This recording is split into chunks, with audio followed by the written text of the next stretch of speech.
The quest for absolute truth has been man's quest from the beginning. It is in that quest that difficult questions are asked. The motive of those questions should be founded on a sincere desire to test everything. In this series, we embark on the challenge of testing the teachings and claims of what is often referred to as the New Testament of the Bible, or also called in Hebrew, the Brit HaDasha. We hope that you enjoy studying and testing the following teaching.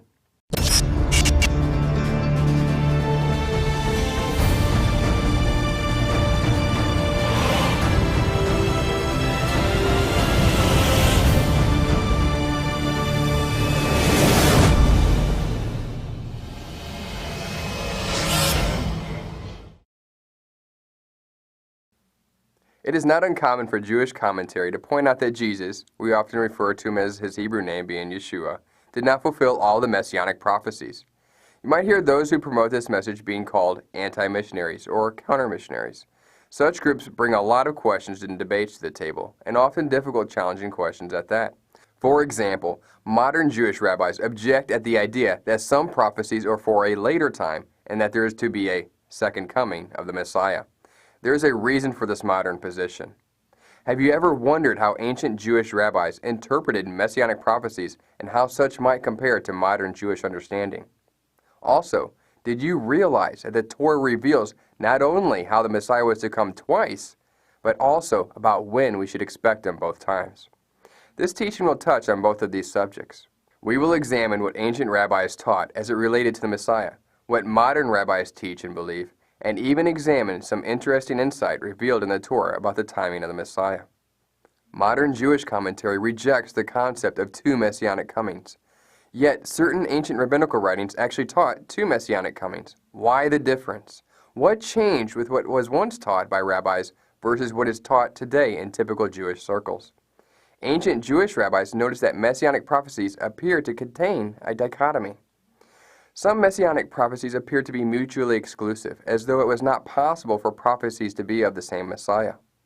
Ancient Jewish rabbinical writings, in an attempt to reconcile this tension in messianic prophecy, assigned a name to each one of these messiahs, one being Messiah ben Yosef, and the other being Messiah ben David.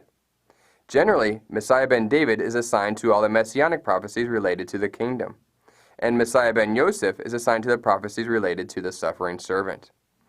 Of course, there are various doctrinal differences in attempting to understand the details, meaning some of the rabbis differ on specifics, but some of the common denominators are that there are two messiahs separated by a distance of time. We're not going to pretend that rabbis did not differ on some of these matters, or that any particular rabbi had all messianic prophecy interpreted correctly in advance.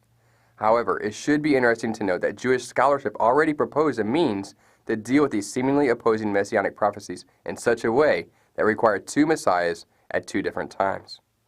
As a necessary disclosure, 119 Ministries believes that Yeshua in the first century, also known as Jesus in mainstream Christian circles, satisfied the messianic type of Messiah ben Yosef, and we also believe that he will return and establish the role of Messiah ben David.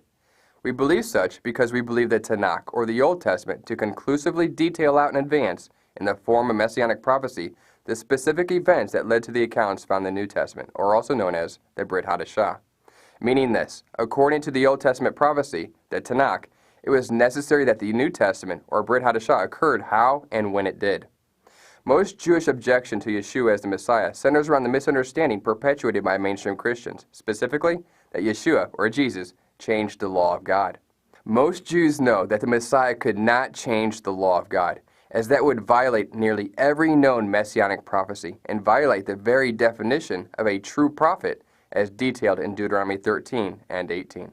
In other words, the common presentation of the Messiah to Jews by mainstream Christianity presents a man that forces a Jew to interpret him as a false prophet, because mainstream Christianity has a Messiah changing the law of God.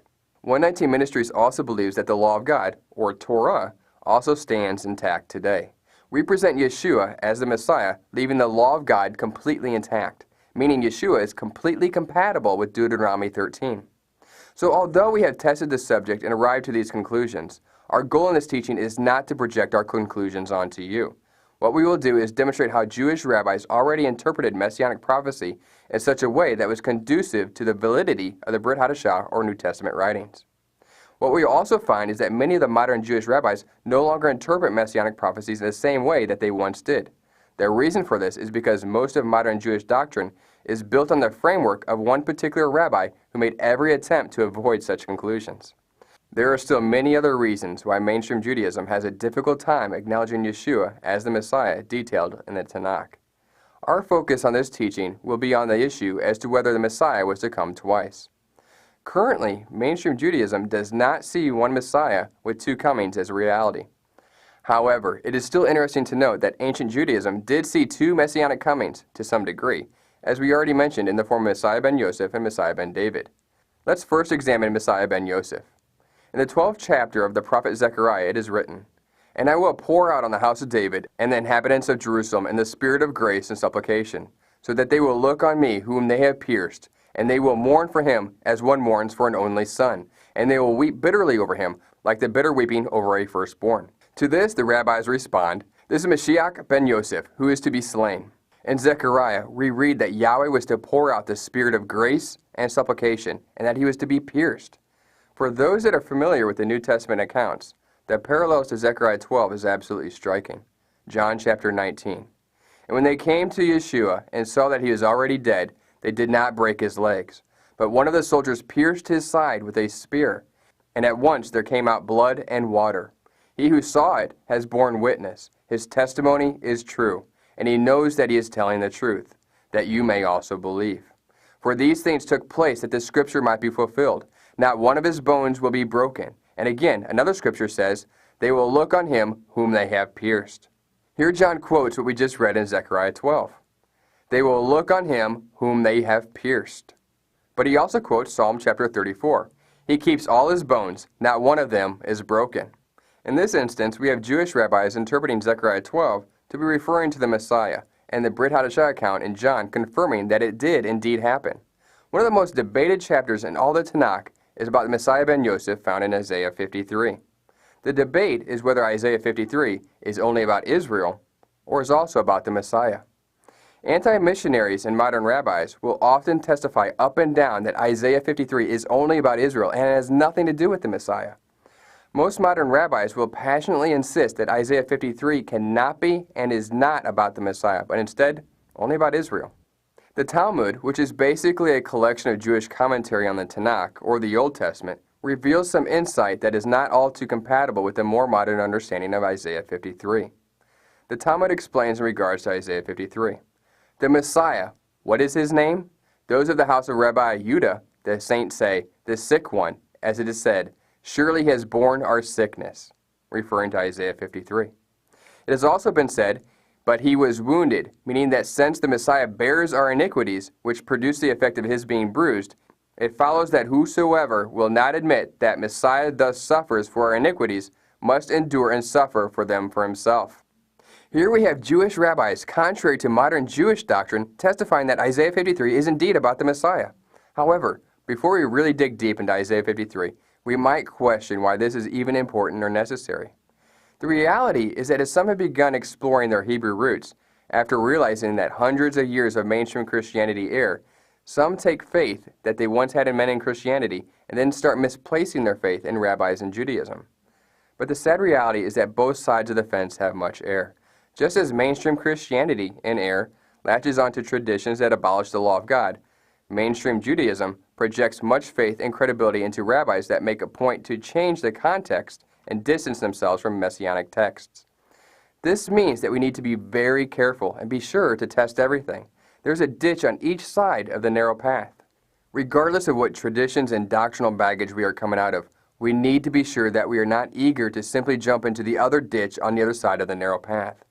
One of the easiest ways to illustrate this point is on the matter of Isaiah 53. Just as mainstream Christianity has their traditions of their fathers, so does mainstream Judaism.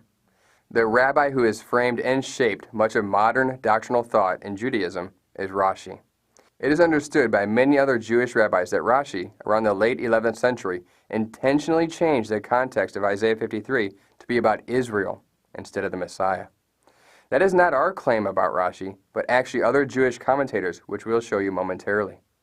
Rashi proceeded with this doctrinal shift despite the fact that other great rabbis, such as Maimonides and Crispin, profess that the central theme of Isaiah 53 is prophetically messianic. Most agree that Rashi established this change because of his strong anti-Christian mentality, a fact in which he freely admitted. He made no attempt to hide his doctrinal bias or the fact that his commentary was diverting away from hundreds of years of Jewish messianic interpretation, solely in an intentional attempt to distance one's doctrine and conclusions from professed Christians. In his defense, as a Jew, it would have been very easy to have an anti-Christian mentality, given the violent anti-Semitism that occurred for hundreds of years in supposed Christian camps. Christians certainly did not live like they believed the Bible to be truth, and did not preach an interpretation of the Messiah that was consistent with what the Old Testament demanded, meaning this: Christianity professed that the law of God changed, and that the Torah changed and no longer applied. Because of this error, and because Christians did not walk the law of God, Jews distanced themselves greatly from the inaccurate presentation of Yeshua, our Messiah. They ran from it, and rightfully so. But unfortunately, because Christians misunderstood the writings of Paul, many Jews from the 3rd century on have not realized fulfillments of the messianic prophecy that occurred in the 1st century. Sadly, Christians not only did not walk the Word of God in the presence of the Jews, but they also distorted Yeshua's beliefs and teachings to such a degree that forced Jews to not be able to accept such doctrine. If you are confused or need clarification on what we just said, pause this teaching and watch our teaching titled The Deuteronomy 13 Test at testeverything.net. To be fair as possible, Rashi had every right to be against Christianity, and because Christianity used Isaiah 53 to justify the New Testament scriptures, Rashi changed the context of Isaiah 53. Now please understand, as we revealed earlier, we believe the New Testament writings to be valid and true. We love our Christian brothers and sisters. We love our Jewish brothers and sisters. We simply believe that mainstream Jewish doctrines need to leave traditions of men that are not compatible with the Tanak and discover the fulfillments of messianic prophecy that occurred in the 1st century. We also believe that mainstream Christianity needs to realize the Hebraic aspects of the Messiah, realize that the Tanak or Old Testament contains prophecy that demands that the law of God could not change and would not change in the New Covenant. Thus, both camps have issues to deal with. We simply believe that hundreds of years of Christianity made some serious errors in doctrine pertaining to the law of God, and because of those errors, Jews were forced to reject Yeshua, or Jesus, as their Messiah. Much of this error is due to a misunderstanding of Paul's writings. For more on this, please see our teaching series called The Pauline Paradox. Let's read the chapter in question, starting with Isaiah 52, verse 13, and then we will discuss the debate in more detail as it relates to Rashi. We will then read this portion in Isaiah and attempt to determine for ourselves whether the context is about Israel or the Messiah.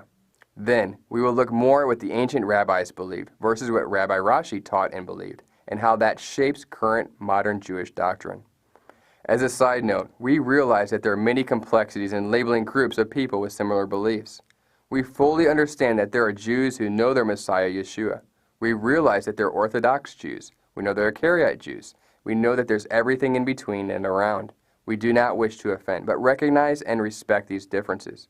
For the sake of simplicity of this teaching, more than often, when we use the term Jews, we're simply using that term to refer to Orthodox Jews. That being said, let's continue. Sadly, and quite revealing, Jews usually do not include Isaiah 53 in a half-Torah. The half-Torah is a list of scheduled scriptures that are read throughout every year. This particular reading schedule is a tradition that developed in the dispersion, when they lived in countries that outlawed the Torah, but allowed them to read the prophets. Just as Christianity has casual Christians who maybe go to church on Christmas and Easter, or possibly every Sunday, to only hear what is read or preached, Judaism has casual Jews who simply listen to what the rabbis read and never really do any self-study.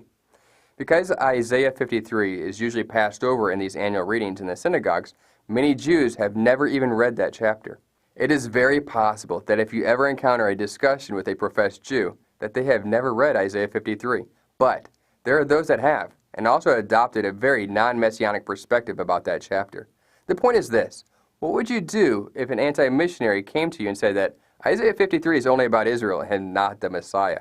That Isaiah 53 having a messianic theme is a complete fabrication of Christians? How would you answer that? Is it only a fabrication of Christians? Well, to answer that question, naturally, we'd want to start by reading Isaiah 53. As we said earlier, the Jewish readings skip right over Isaiah 52 and 53. In the Deuteronomy readings, the half-Torah portions go from Isaiah 51, verse 12, to Isaiah chapter 52, verse 12. Skip over Isaiah 52, verse 13 to Isaiah 53, and pick back up at Isaiah 54, verse 1.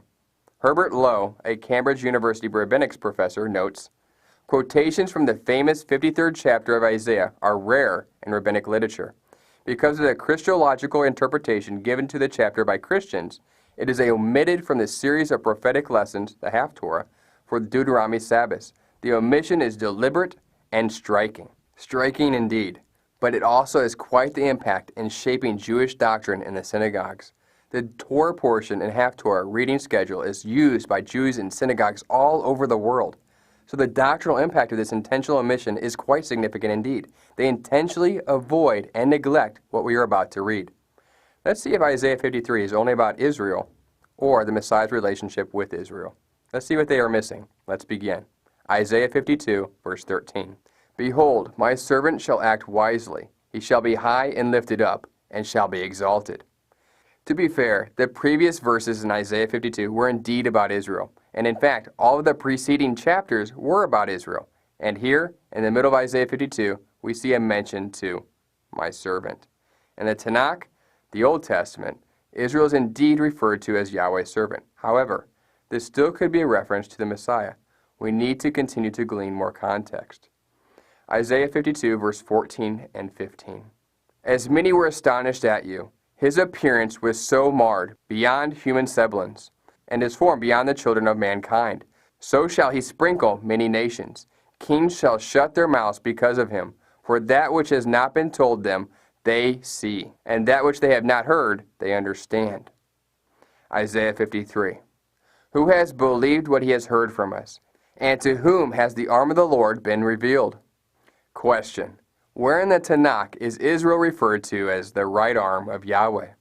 If Isaiah 53 is indeed about Israel, should we not be able to find additional scriptural confirmation of Israel being referred to as the arm of Yahweh? Let's continue. For he grew up before him like a young plant, and like a root out of dry ground.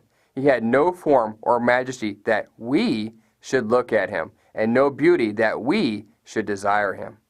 Question. If Isaiah 53 is about Israel, and only Israel, meaning Israel is the he, then who is the we here? How can Israel be both the he and the we in the same context? Already, the Isaiah 53 as only Israel belief is appearing quite shaky. Let's continue. He was despised and rejected by men, a man of sorrows, and acquainted with grief. And as one whom men hide their faces, he was despised, and we esteemed him not. Again, there's a difference between the he and the we. The we is known to be Israel. So, the he cannot be Israel. The he, the arm of Yahweh, must be someone else. Surely he has borne our griefs and carried our sorrows. Yet we esteemed him stricken, smitten by God, and afflicted. Again, a difference between the we as Israel and the him as someone else.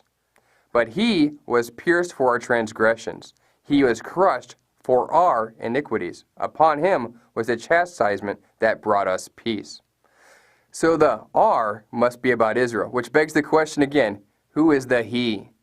Now, unlike Rashi, other Jewish rabbis believe this to be about the Messiah.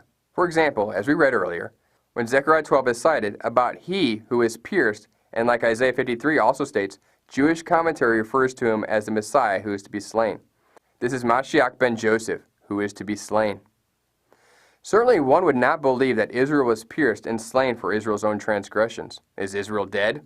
Did Israel die and is nowhere to be found? Of course not.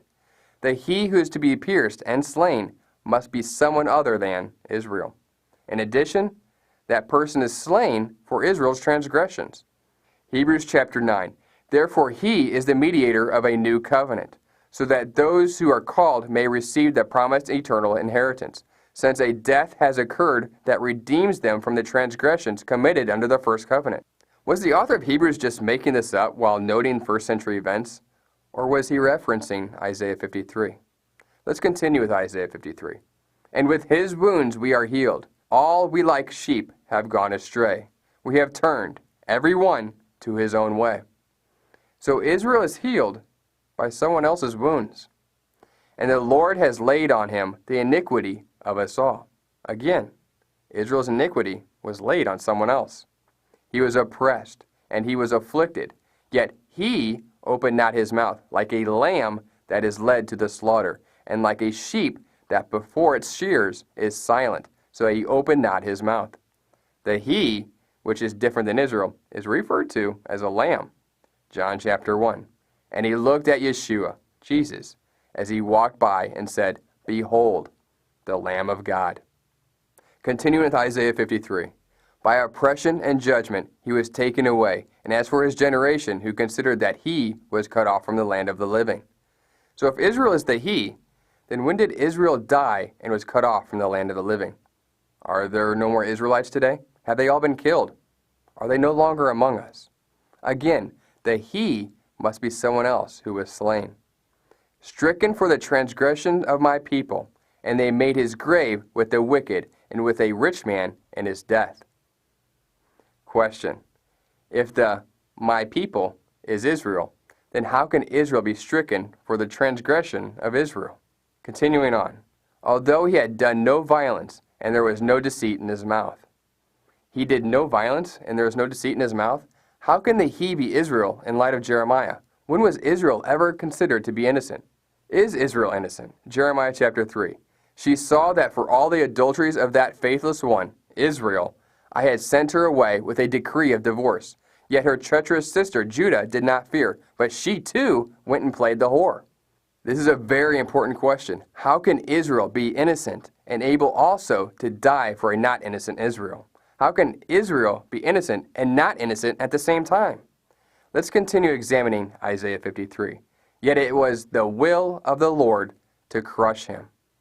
We find that the he has been abused, crushed, and killed for the transgressions of Israel. And here we find that this is Yahweh's will, that this innocent man be sacrificed for the sake of Israel's transgressions to literally crush him. Let's continue. He has put him to grief when his soul makes an offering for guilt. He shall see his offspring. He shall prolong his days. The will of the Lord shall prosper in his hand.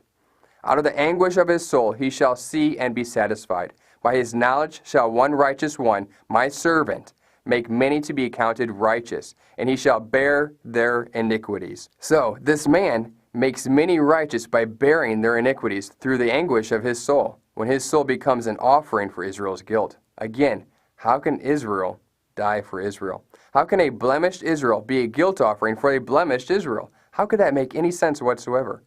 Typical modern Jewish commentary teaches that a man cannot become a guilt offering for someone else by bearing their iniquities when they are crushed or slain. Yet, here it is, right in the Tanak.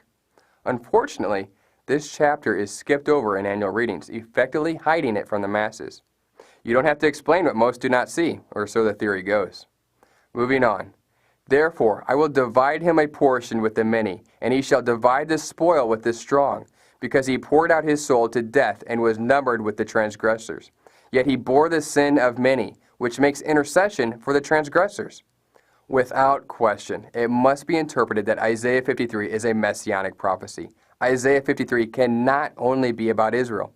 As we said earlier, most modern Judaism does not believe Isaiah 53 to be a messianic prophecy, simply because of the doctrine of Rabbi Rashi. This is not a big secret, but something that is already known. The weight of Jewish authority preponderates in favor of messianic interpretation of this chapter, that until recent times, this prophecy has been almost universally received by Jews as referring to Messiah, is evident from Targum Jonathan, who introduced Messiah by name from the Talmud and from Zohar, and in fact, until Rabbi Rashi, considered the originator of the modern school of Jewish interpretation, who applied it to the Jewish nation, the messianic interpretation of this chapter was almost universally adopted by Jews. Here we are told that Rashi is the main cause of the belief that Isaiah 53 is not of messianic interpretation. He even quotes the Sanhedrin. But is that true? Are other rabbis of the opinion that Isaiah 53 is a messianic prophecy? Is this why the portion that we just read in Isaiah is avoided in annual Jewish readings? Let's read other rabbinical commentary on Isaiah 53. From Targum, Behold, my servant the Messiah shall prosper. Targum's commentary on Isaiah 53 mentions that this servant is the Messiah, Yet the word Messiah is not found anywhere in Isaiah 52 or 53, clearly demonstrating the belief that Isaiah 53 is centric to the role of the Messiah. Another. We know that messianic homilies based on Joseph's career, his saving role preceded by suffering, and using Isaiah 53 as the prophetic portion, were preached in certain old synagogues which used the triennial cycle. Here the understanding is established that not only is Isaiah 53 messianic, but related to the story of Joseph and his suffering, hence the concept of Messiah ben Yosef. Meaning this, the Messiah, as Mesjasz ben Yosef, or Messiah son of Joseph, simply means that Joseph is a type of role for the Messiah. Even more astounding, this understanding was preached in old synagogues long ago. The Talmud. The rabbi said, his name is the leper scholar, as it is written, surely he hath borne griefs, and carried out our sorrows, yet we did esteem him a leper, smitten of God, and afflicted. If Isaiah 53 is only about Israel, then why are so many rabbis saying it is not only about Israel, but also about the Messiah? Good question. Why is the very commentary of Jews proving the validity of New Testament writings? The next quote interprets Ruth to illustrate a hidden parallel to the Messiah and even relates it back to Isaiah 53. The fifth interpretation of Ruth chapter 2 makes it refer to the Messiah. Come hither approach to royal state, and eat of the bread refers to the bread of royalty, and dip thy morsel in the vinegar refers to his sufferings, as it is said, but he was wounded because of our transgressions. Let's read this verse in Ruth 2:14. And at mealtime Boaz said to her, come here and eat some bread, and dip your morsel in the wine. So she sat beside the reapers, and he passed to her roasted grain. And she ate until she was satisfied, and she had some left over. This interpretation of Ruth, in which the Messiah is the bread, is consistent with the testimony of the Brit HaDasha. John chapter 6. So the Jews grumbled about him, because he said, I am the bread that came down from heaven. John chapter 6. I am the bread of life. Matthew chapter 26. And now as they're eating, Yeshua took bread, and after blessing it, broke it and gave it to the disciples, and said, take, eat, this is my body. Again, why are the rabbis giving an interpretation of Isaiah 53 as the Messiah if it is only about Israel? The next quote is from a Karaite Jew. There are different denominations that exist in what is often referred to as Judaism. A Karaite Jew literally means to be a scripturalist. They make every attempt to simply call a scripture as they see it. They do not try to find the deeper meanings of Scripture. They make every attempt to only focus on the plain meaning of the text. This quote is from the 10th century, well before Rabbi Rashi began teaching the idea that Isaiah 53 was only about Israel and not about the Messiah. As to myself, I am inclined, with Benjamin Nahawand, to regard it as alluding to the Messiah. This, of course, is referring to Isaiah 53, and note that he is agreeing with another ancient rabbi. And as opening with a description of his condition in exile, from the time of his birth to his ascension to the throne, for the prophet begins by speaking of his being seated in a position of great honor. This is found in Isaiah 52, verses 13 through 15. And then goes back to relate all that will happen to him during the captivity. He thus gives us to understand two things. In the first instance, that the Messiah will only reach his highest degree of honor after long and severe trials. So first, suffering servant, and then as king, it's a two-part process. And secondly, that these trials will be sent upon him as a kind of sign, so that, if he finds himself under the yoke of misfortunes, whilst remaining pure in his actions, he may know that he is the desired one. Here is another statement by the same Karaite rabbi. By the words, surely he hath carried our sickness. They mean that the pains and sickness which he fell into were merited by them. The them in this statement means Israel. But that he bore them instead. And here, I think it necessary to pause for a few moments in order to explain why God caused these sicknesses to attach themselves to the Messiah for the sake of Israel. The nation deserved from God greater punishment than that which actually came upon them. But not being strong enough to bear it, God appoints his servant to carry their sins, and by doing so, lighten their punishment in order that Israel might not be completely exterminated. This understanding, of course, explains why Israel is mentioned as the servant before Isaiah 52. But mid-Isaiah 52 onward, the head servant role is attributed to a messianic figure in order to help Israel accomplish what they're always supposed to accomplish, which is to bring the Torah to the nations.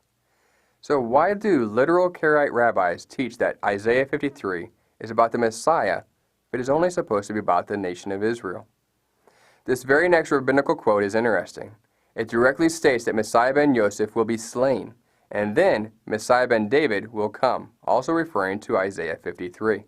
And then Armelaus will join battle with Messiah, the son of Ephraim, in the east gate, and Messiah, son of Ephraim. This is a reference to Messiah ben Yosef, will die there, and Israel will mourn for him, and afterwards the Holy One will reveal to them Messiah, the son of David, whom Israel will desire to stone, saying, Thou speakest falsely.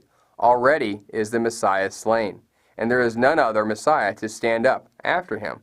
So they will despise him, as it is written, despised and forlorn of men.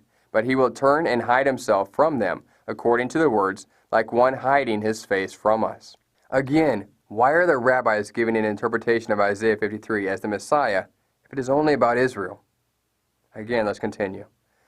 And let Israel's kingdom be exalted in the days of the Messiah, of whom it is said, Behold, my servant shall prosper. He will be high and exalted, and lofty exceedingly. Again, why are the rabbis giving an interpretation of Isaiah 53 as the Messiah if it is only about Israel? What is to be the manner of Messiah's advent, and where will be the place of his appearance? And Isaiah speaks similarly of the time when he will appear, without his father or mother of the family being known. He came up as a sucker before him, and as a root of the dry earth, etc.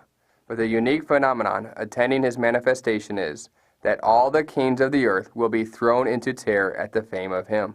Their kingdoms will be in consternation, and they themselves will be devising whether to oppose him with arms or to adopt some different course, confessing, in fact, their inability to contend with him or ignore his presence, and so confounded at the wonders which they will see him work that they will lay their hands upon their mouth, in the words of Isaiah, when describing the manner in which the kings will hearken to him. At him kings will shut their mouth, for that which had not been told them have they seen, and that which they had not heard they have perceived. Again, why are the rabbis giving an interpretation of Isaiah 53 as the Messiah if it is only about Israel? It should be noted that just because we are quoting various rabbis, it does not mean that we necessarily agree with all of their doctrine and understanding. The purpose of citing them is strictly to prove that many rabbis already believe that Isaiah 53 is about the Messiah, not only Israel. Here's another. There is in the Garden of Eden a palace named the Palace of the Sons of Sickness. This palace the Messiah enters, and he summons every pain and every chastisement of Israel. And had he not thus lightened them upon himself, there had been no man able to bear Israel's chastisements for the transgressions of the law, as it is written, Surely our sickness he has carried. It has to be said again, why are the rabbis giving an interpretation of Isaiah 53 as the Messiah if it is only about Israel? Let's continue. The right view respecting this parashah is to suppose that by the phrase, my servant, the whole of Israel is meant. As a different opinion, however, is adopted by the Midrash, which refers it to the Messiah. It is necessary for us to explain in conformity with the view there maintained. The prophet says, the Messiah, the son of David, of whom the text speaks, will never be conquered or perish by the hands of his enemies. And, in fact, the text teaches this clearly. And by his stripes we were healed, because the stripes by which he is vexed and distressed will heal us. Us, meaning Israel. God will pardon us for his righteousness, and we shall be healed both from our own transgressions and from the iniquities of our fathers. Again, why are the rabbis giving an interpretation of Isaiah 53 as the Messiah if it is only about Israel? Another quote to consider. Who art thou, O great mountain? This refers to the King Messiah. And why does he call him the great mountain? The mountain here often prophetically means the kingdom or nation, referring here to the Messianic kingdom. Because he is greater than the patriarchs, as it is said, My servant shall be high, and lifted up, and lofty exceedingly. He will be higher than Abraham, lifted up above Moses, loftier than the ministering angels. Interestingly, in the letter to the Hebrews, it also states that Yeshua, following his resurrection, is now higher than Moses and the angels. Both Hebrews and the 9th century rabbis shared the same perspective on the Messiah, at least in this instance. Hebrews chapter 1. He, Yeshua, is the radiance of the glory of God and the exact imprint of his nature, and he upholds the universe by the word of his power. After making purification for sins, he sat down at the right hand of the Majesty on high, having become as much superior to angels as the name he has inherited is more excellent than theirs. Hebrews chapter 3. For Yeshua has been counted worthy of more glory than Moses, as much more glory as a builder of a house has more honor than the house itself. Moving on. This particular rabbi believed that Messiah ben Yosef and Messiah ben David are to be the same Messiah, linking the role of the Messiah that suffers for our transgressions in Isaiah 53 and the role reigning as king in Psalm chapter 2, verse 6. I have drawn him out of the chastisements. The chastisements are divided into three parts, one for David and the fathers, and one for our own generation, and one for the king Messiah. And this is that which is written, he was wounded for our transgressions. Again, why are the rabbis giving an interpretation of Isaiah 53 as the Messiah if it is only about Israel? Why are they linking Isaiah 53 to all other portions of Messianic texts? Let's continue. Rabbi Crispin states that in his understanding, Isaiah 53 is certainly about the King Messiah. In saying this, he not only declares this to be the obvious literal interpretation, but also the same position that is consistent with the other rabbis, meaning this: Isaiah 53 as a Messianic text is dominantly consistent with the other rabbis, at least until this point in history. Let's read. This parashah, the commentators agree in explaining of the captivity of Israel, although the singular number is used in it throughout, as there is no cause constraining us to do so. Why should we here interpret the word collectively, and thereby distort the passage from its natural sense? As then it seemed to me that the doors of the literal interpretation of the parashah were shut in their face, and that they wearied themselves to find the entrance, having forsaken the knowledge of our teachers, and inclined after the stubbornness of their own hearts, and of their own opinion, I am pleased to interpret it, in accordance with the teaching of our rabbis, meaning he is agreeing with the older rabbis, contrary to the modern and more dominant usage of Rashi, of the King Messiah, and will be careful, so far I am able, to adhere to the literal sense. It must be said again, why are the rabbis giving an interpretation of Isaiah 53 as the Messiah if it is only about Israel? Another, my servant shall prosper, or be truly intelligent, because by intelligence man is really man. It is intelligence which makes a man what he is. And the prophet calls the King Messiah my servant. So he believes the servant to be the Messiah, not Israel, speaking as one who sent him, or he may call the whole people my servant, as he says above my people. When he speaks of the people, the King Messiah is included in it. And when he speaks of the King Messiah, the people is comprehended with him. What he says then is that my servant the King Messiah will prosper. Here's another. Since the Messiah bears our iniquities which produce the effect of his being bruised, it follows that whoso will not admit that the Messiah thus suffers for our iniquities must endure and suffer for them himself. Here is another rabbi that not only declares Isaiah 53 to be about the Messiah, but also declares that his view is consistent with the other rabbis. I may remark, then, that our rabbis, with one voice, accept and affirm the opinion that the prophet is speaking of the King Messiah, and we ourselves also adhere to the same view. The evidence just continues to mount that numerous rabbis, contrary to Rabbi Rashi's view, believe Isaiah 53 to be about the Messiah, not only Israel. The insight of this particular rabbi is quite astounding. The fact is that it, meaning Isaiah 53, refers to the King Messiah, who will come in the latter days, when it will be the Lord's good pleasure to redeem Israel from among the different nations of the earth. Whatever he underwent was in consequence of their own transgression, the Lord having chosen him to be a trespass offering, like the scapegoat which bore all the iniquities of the house of Israel. Concluding this section on Isaiah 53, it is certain that numerous rabbis believe that Isaiah 53 to be about the Messiah. However, modern rabbis admittedly rely mostly on Rabbi Rashi, which, through anti-Christian sentiment, has deliberately chosen to change the context of Isaiah 53 to only be about Israel. Psalm 22 is also another good portion to consider in the context of Messiah ben Yosef, our Messiah as a suffering servant. Recall what Yeshua proclaimed on the tree. Matthew chapter 27. And about the 9th hour Yeshua cried out with a loud voice, saying, Eli, Eli, lama sabachthani. That is, my God, why have you forsaken me? Yeshua cried this out right before his death. One might question what was going through his mind at that moment and the reason why he spoke these words. And we'll get to that. But before we do, we must note a couple more pieces of critical information found in the event of Yeshua's death. They casted lots for Yeshua's garments.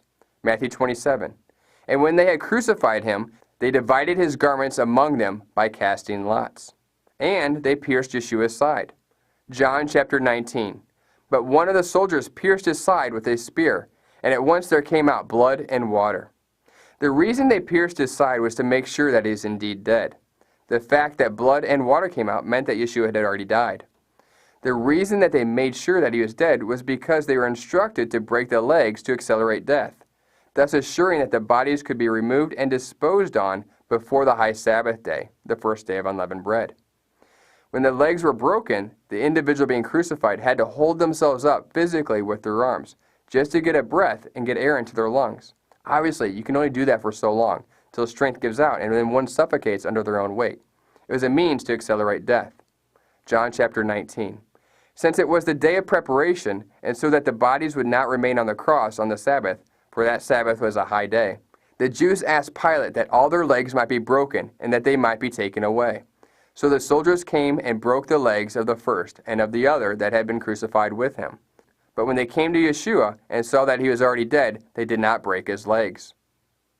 Yeshua was also mockingly told in Matthew 27, "You who would destroy the temple and rebuild it in 3 days, save yourself. If you are the Son of God, come down from the cross." So also the chief priests with the scribes and elders mocked him, saying, "He saved others, he cannot save himself. He is the King of Israel. Let him come down now from the cross, and we will believe in him."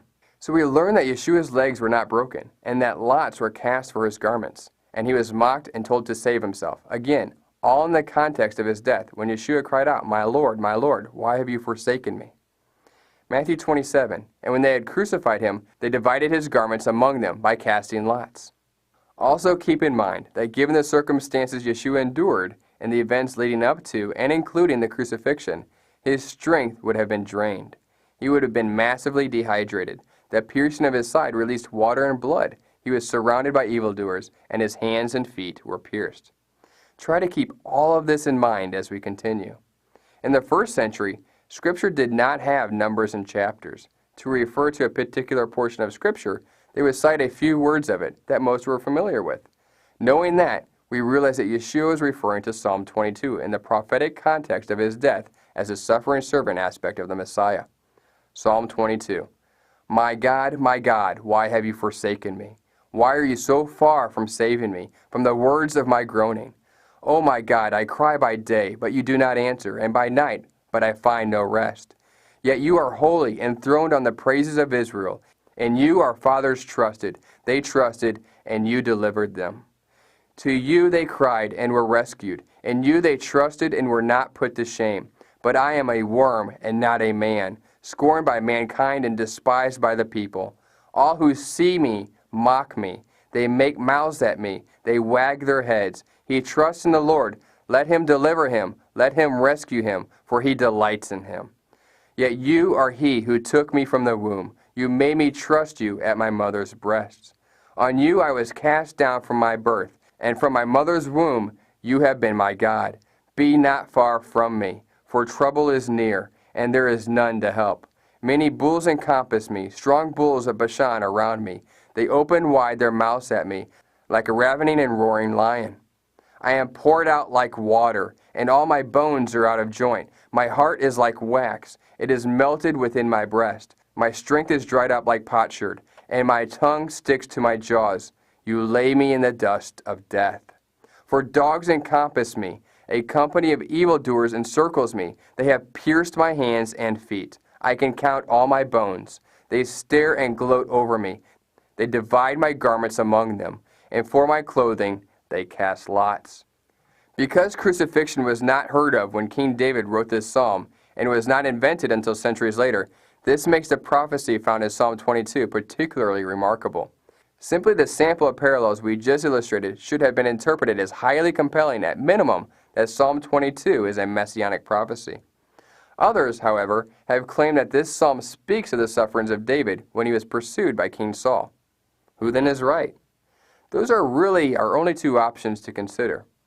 Since Psalm 22 was written by David, it is understandable that one might believe that the psalm refers to him. However, the experiences described in Psalm 22 far exceed anything that ever happened to David. An example of this is found in verses 14 through 18. I am poured out like water, and all my bones are out of joint. My heart is like wax, it is melted within my breast. My strength is dried up like potsherd, and my tongue sticks to my jaws. You lay me in the dust of death. For dogs encompass me, a company of evildoers encircle me.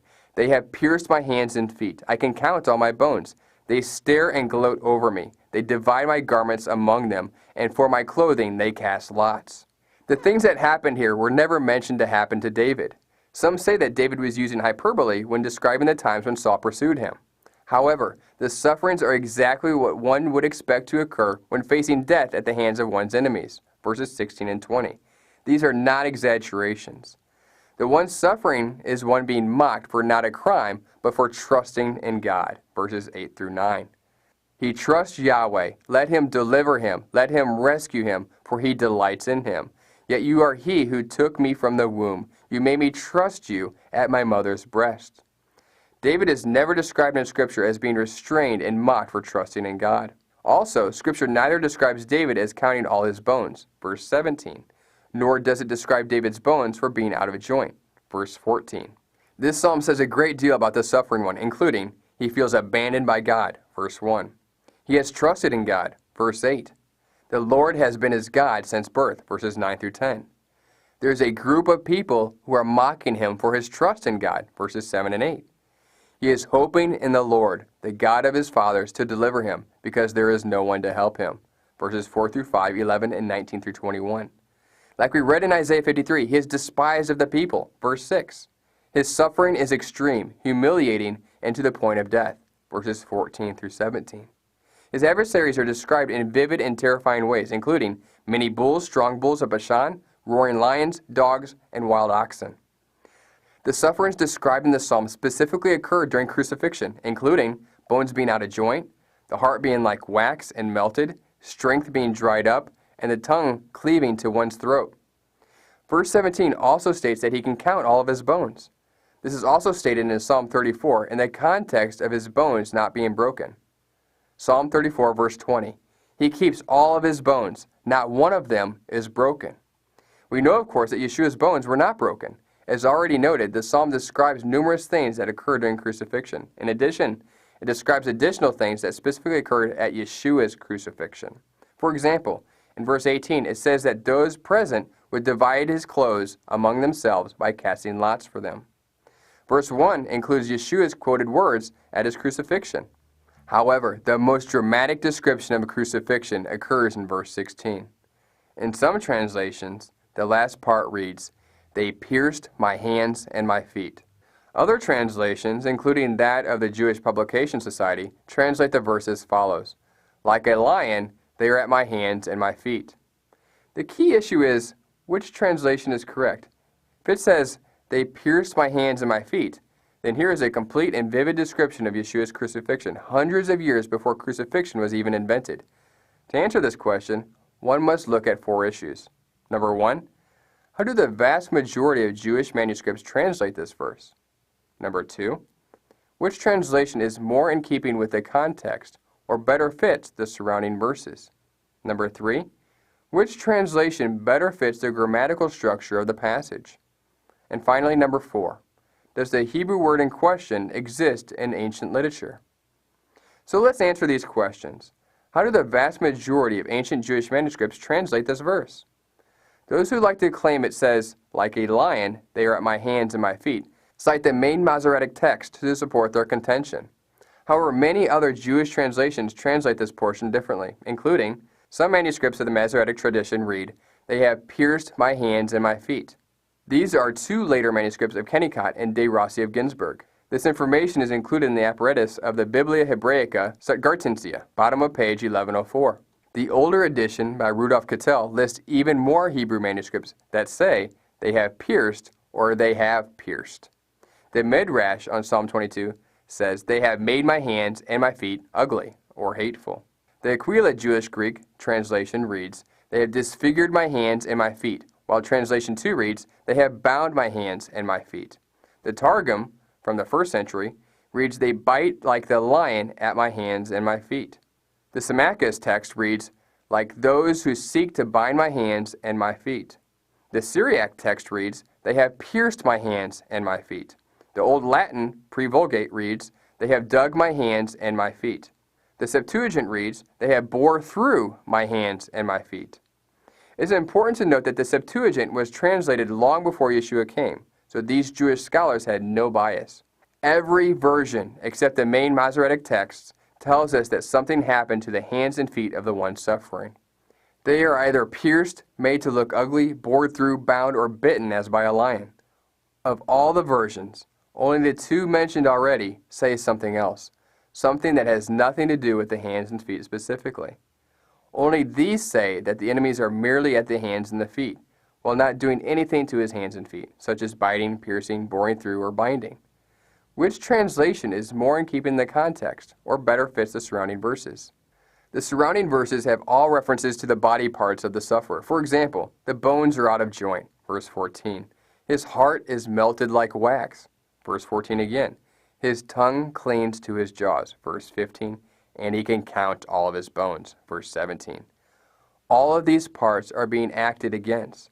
It makes perfect sense that in this song, the body parts of verse 17, his hands and his feet, would also be acted against. That is exactly what the vast majority of the different manuscripts say. The 2 exceptions literally read, like a lion, my hands and my feet. Not only is this an incomplete sentence, but the body parallelism found throughout the passage is broken, because nothing happens to the hands and feet, even though something happens to every other part of the body mentioned. The majority of the manuscripts appear to correctly preserve this symmetry. In addition, 4 metaphors are used to describe the sufferer's enemies. They are described as lions, dogs, bulls, and wild oxen. All of these animals kill their victims by piercing them. The lion and the dog bite with spike-like teeth, while the bull and oxen gore with their spiked horns. In fact, in verse 21, the speaker appears to be asking for deliverance from such piercing when he cries out, "Save me from the mouth of the lion. You have rescued me from the horns of the wild oxen." In addition, the context seems to suggest that the sufferer has already been pierced, as the people are not typically delivered from something that has not befallen them. The Hebrew phrase, according to the 2 main Masoretic texts, literally reads, like a lion, my hands and my feet. The obvious problem with this translation is that it's not a complete sentence. There's no verb, there's no infinitive, and there's no participle.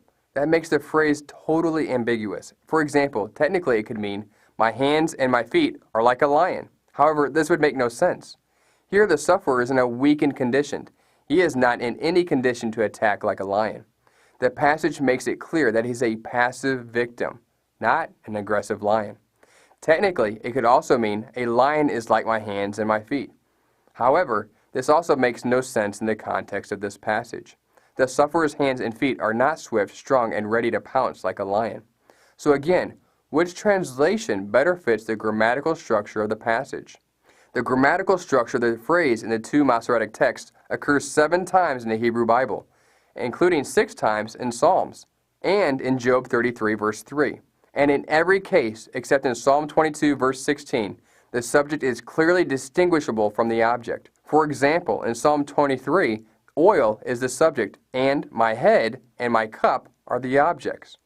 But in Psalm 22, verse 16, under the main Masoretic rendering, one must guess as to what the subject and object is, with no reason to believe one is correct and another is incorrect.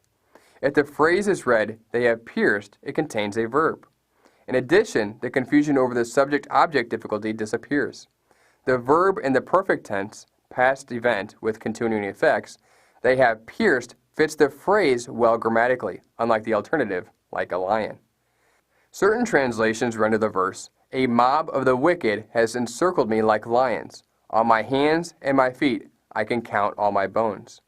However, this rendering does not fit the pattern of the song.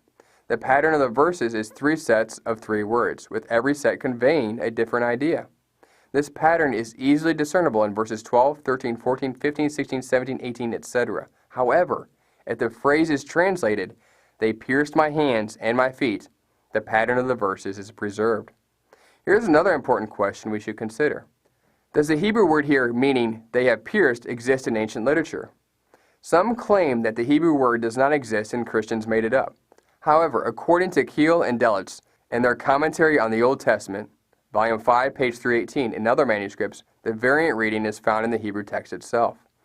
Keel and Delitzsch point out that the addition of an aleph is also found in Zechariah 14, verse 10, and also Daniel chapter 7, verse 16.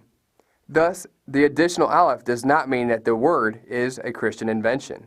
Another important source introduced the Masoretical critical edition of the Hebrew Bible, Numbers 24, verse 9, in the margins of the Masorah Magna, states that the reading in Psalm 22:16 is indeed ka'aru. The author states that the word has two different meanings when comparing Psalm 22, verse 16, and Isaiah 38, verse 13. He also investigated the charge of scholarly fraud leveled against a printer of an early rabbinic Bible, and concluded that there was in fact ancient reading where Psalm 22:16 was ka'aru, they have pierced. Finally, the reading of ka'aru as a verb in the perfect third person plural is preserved by the Midrash on Psalms, where they made it rendered, they made hateful. Psalm 22 graphically depicts the sufferings of the Messiah in great detail, including his crucifixion. Verse 16 specifically indicates that his hands and feet would be pierced. The rendering, they have pierced, or something similar, makes perfect grammatical sense, fits the context, and fits the poetic pattern of the passage. In addition, contrary to the claims of the critics, ka'aru does not exist in ancient manuscripts. However, the rendering by the two Masoretic texts is inaccurate. Like a lion, my hands and my feet is not a sentence. It does not fit either the context or structure of the passage, and it appears nonsensical. In addition, it is contrary to the vast majority of ancient Jewish translations. However, the fact that the Messiah was to be pierced does not hinge merely on Psalm 22.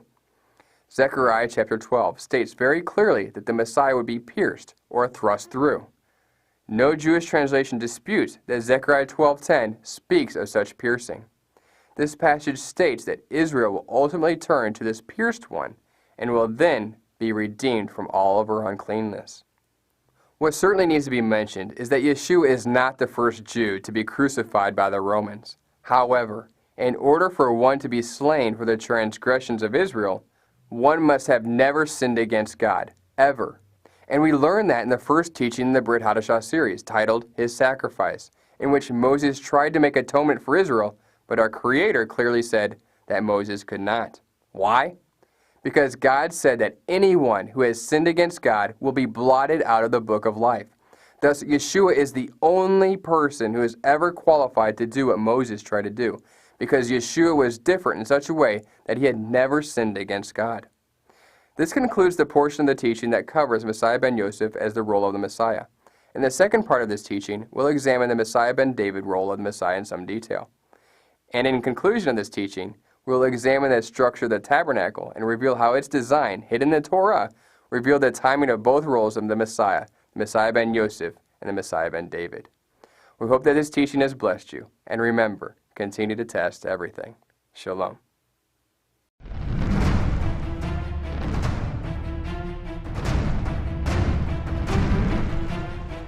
Christmas and Easter, 2 days esteemed above most others, and are observed by nearly 1/3 of the human population. Millions of believers worldwide celebrate these holidays to honor the birth, death, and resurrection of the Messiah. These festivals take many cultural forms and shapes around the world. But would you be alarmed to discover that these two seemingly innocent holidays are historically rooted in ancient occult practices which can be traced back to Babylon? Babylonian sun god worship has evolved throughout the centuries and has branched out into several major religions. Many professing believers have also adopted several of these pagan customs unaware. Even today, all throughout Catholicism and daughter denominations, there are still dozens of popular monuments and symbols that were at one time dedicated to various sun gods. What became this very same organization also instituted Christmas and Easter. Secular and Christian scholars alike all record that the Christmas tree, wreaths, boughs of holly, and mistletoe were all objects used in pagan sun god fertility rites. This, of course, begs the question, what are they doing in the homes of believers today? discover how Mithra and the Norse Odin evolved into the imaginary saint we know today as Nicholas, and how he became the key figure in the celebration of Christmas. In ancient folklore, St. Nicholas was accompanied by a dark counterpart known as the Krampus and had a striking resemblance to other false deities. The Easter Bunny and the dyeing of Easter eggs are also symbols of fertility connected to Ishtar, biblically referenced as the Queen of Heaven. Long before the birth of our Messiah, December 25th was a day used to celebrate the rebirth of the sun god. All of this and more has all been justified by man for hundreds of years. But when was the last time we considered what our Creator had to say regarding all of this? Do we care? Should we care? We reveal an opportunity and faith-centered challenge to worship and practice the faith as He stated He desires for all His people, not according to us, not according to men, but instead according to His way, according to His word. That is, if you are ready to test everything. To order this two-part teaching, visit testeverything.net or watch it for free in our video section.